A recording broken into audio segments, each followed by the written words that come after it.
Po raziskavi sodeč je alkohol že poskusilo 8 od 10 osnovnošolcev. Večina jih alkohol prvič poskusi še pred 10 letom starosti. To je dosti velika številka, ampak če so samo poskusili, da niso se napili, je tako normalno.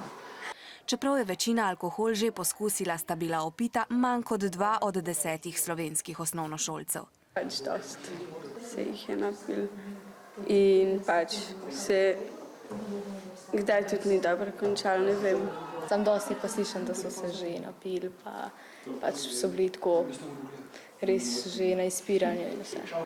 Strokovnjaki društva Žarek upanja opozarjajo, da ste slovenski mladi bolj izpostavljeni pastem alkohola kot drugi, ker odraščate v alkoholni družbi. Tudi Zadobrovčani pravijo, da ga srečajo na vsakem koraku. Če greš na parti, če včerati bil v ritem, pa če imaš dobro rojstni dan. Vsako praznovanje pač je alkohol, čisto normalno, da je tam. V trgovinah ne rabiš teh dokumentov kazati pa tega. Pa itak starši, kakšni so taki, da dovolijo in še kupijo to.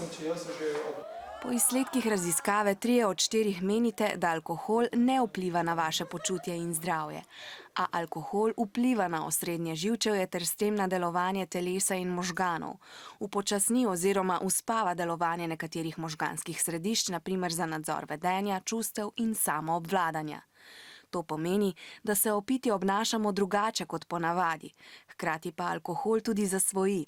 Ker za enak vpliv na telo potrebujemo vedno več, pijemo čedalje pogosteje, saj se brez alkohola ne počutimo dobro. Ja, pri mladih je problema, ker če že dosti mladi začnejo, pol to postane navada in se ne odvadijo in jim dejansko to škoduje v življenju. V življenju pa koristi, če se človek zna veseliti. In kar 90% vas meni, da se imate brez težav fino, tudi brez alkohola.